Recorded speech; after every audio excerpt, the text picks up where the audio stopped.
Hello, कैसे हैं आप लोग। आशा करते हैं कि अच्छे होंगे। और हमारा ये जो गौतम बुद्ध और बुद्ध धर्म के बारे में एक वीडियो अपलोड हुआ है वो अच्छा लगा होगा। और पार्ट 2 लेकर हमने आया है। इसमें हम लोग पढ़ेंगे कि उनका कहाँ कहाँ संगीति हुआ, बौद्ध संगीति या बौद्ध सभा जहाँ बोलते हैं, कहाँ कहाँ हुआ। हीनयान और महायान का विभाजन कब हुआ, वहां इसमें हीनयान में क्या था, महायान में क्या था, उसके बारे में, उनकी शाखा के बारे में पढ़ेंगे, उनकी पुस्तक के बारे में पढ़ेंगे और उनकी कथा के बारे में पढ़ेंगे। तो आसानी से एकदम मस्ती में पढ़ेंगे। और चलिए शुरू करते हैं। बौद्ध संगीति जो था वो फर्स्ट, जो पहला बौद्ध संगीति जो था वो 483 ईसा पूर्व हुआ था, जो बिहार के राजगीर में हुआ था, जो मगध का भी राजधानी था, वहां पे हुआ था। तो याद रखने वाली ये बात है कि इसमें 3 सभा जो है वो बिहार में हुआ है और 1 सभा जो है वो कश्मीर में हुआ है। ठीक है, तो इसका याद रखने का एक ट्रिक मैं बताऊंगा, बहुत लोग भूल जाते हैं, उसका ट्रिक भी मैं बताऊंगा कि 483 बीसी में राजगिरी जो स्थान है वहां पे ये सभा का आयोजन हुआ था। और वहां के राजा जो थे अजातशत्रु थे और अध्यक्ष जो थे वो महाकश्यप थे। अध्यक्ष कौन थे? महाकश्यप। और राजा जो था वो अजातशत्रु था। ठीक है, तो दूसरी बात करते हैं कि दूसरा 383 बीसी में हुआ था, लगभग 100 साल का अंतर हो रहा है। ठीक है, ये भी वैशाली में हुआ था। यही वैशाली जो बिहार में है वही वैशाली की बात हो रही है। इसके राजा जो थे कलाशोक थे और सवाकामी जो थे वहां पे अध्यक्ष के रूप में चुने गए थे। ठीक है, 247 ईसा पूर्व में या कहीं कहीं पुस्तक में 250 भी दिया हुआ रहता है, जैसे लुसेंट में 250 दिया हुआ है।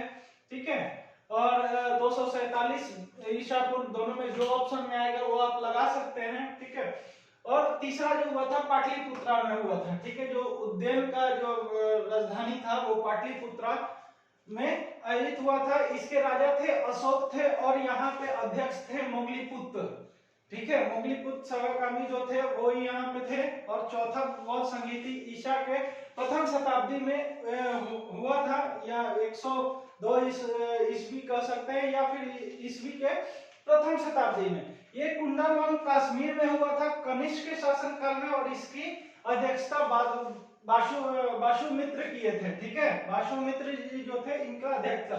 अब इसमें बात यह है कि याद कैसे रखा जाए। तो याद रखने वाली बात यह है कि 3 जो है वो फर्स्ट सेकंड थर्ड तीनों बिहार में इसका आयोजन हुआ था।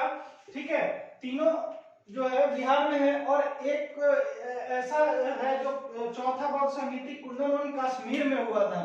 तो आप लोग कभी कभी ये क्वेश्चन आता है कि वो कौन सा सभा हुआ था बौद्ध धर्म का कि जो बिहार में ना होकर कहीं और हुआ था। तो वो ये चौथा बौद्ध समिति जो है वो कुंडलवन कश्मीर में कनिष्क के शासनकाल में और वासुमित्र में हुआ था।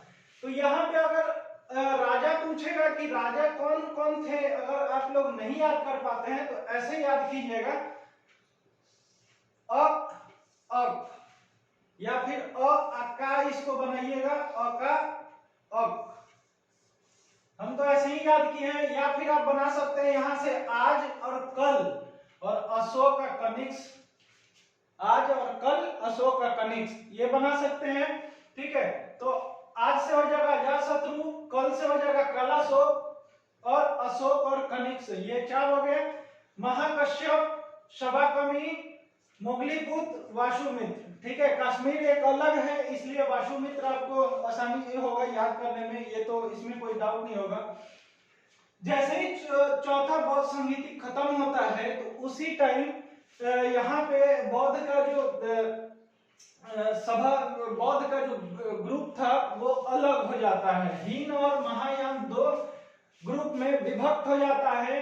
और इसमें देखने वाली बात यह है कि हीनयान में परिवर्तन ये लोग नहीं करना चाहते हैं, परिवर्तन ये लोग करना नहीं चाहते। हीनयान के जितने भी लोग, ये लोग बौद्ध के ही रास्ते पे चलना चाहते हैं कि जैसे बुद्ध ने कहा था वैसे ही हमको करना है।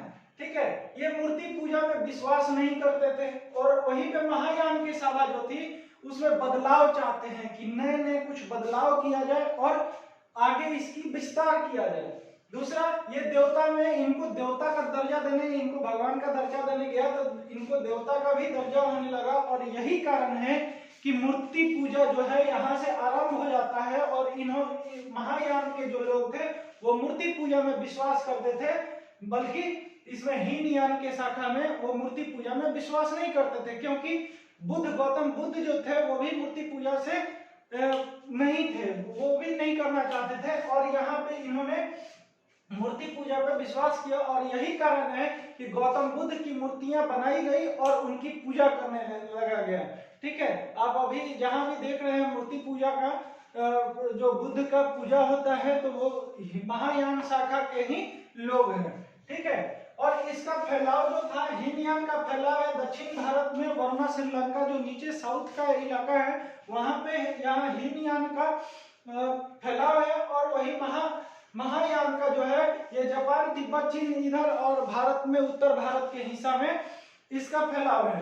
ठीक है, और यहाँ से जो मूर्ति पूजा का जो शुरू होता है तो ये गंधार शैली के साथ जोड़ा गया और गंधार शैली का भी यहीं से बनाया गया और बहुत सारी मूर्तियां जो है गंधार शैली में बनी है। अभी यहाँ पे जो आप लोग राजगीर में 80 फीट का जो बुद्ध भगवान की जो मूर्ति है वो मूर्ति जापान के लोगों ने बनाया था, उन्होंने वहां पे बोधगया में बनवाया था और वो विश्व की सबसे ऊंची बुद्ध की मूर्ति है जो 80 फीट की है। ठीक है, यहाँ एक और शाखा बनके तैयार होता है कुछ समय के बाद। ये गुप्त काल की छठा ईस्वी में जो है एक ब्रजयान बना था, लेकिन इसका उतना बढ़ाव या फैलाव नहीं हो पाया। इसमें था तंत्र मंत्र जादू टोना से संबंधित इसमें बातें हो रही थी और ये 8वीं शताब्दी में जाकर इसका फैलाव होना शुरू हुआ, इसका प्रचलन बढ़ने लगा। तो ये धीरे धीरे फिर कम हो गया क्योंकि जादू टोना ये सब के मामले में ये सब था तो ये वहां पे रुक गया। त्रिपिटक है, त्रिपिटक बौद्ध की प्रमुख है पुस्तकें हैं जो 3 है। ठीक है, ये जो है मुख्यतः पाली भाषा में त्रिपिटक का रचना हुआ है।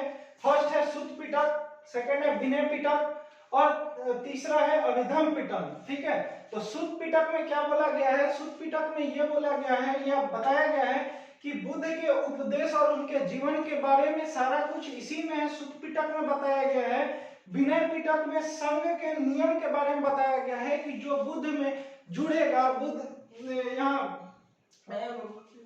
बुद्ध की दीक्षा लेगा, बौद्ध धर्म का दीक्षा जो लेगा उसके बारे में संघ के बारे में बताया गया है।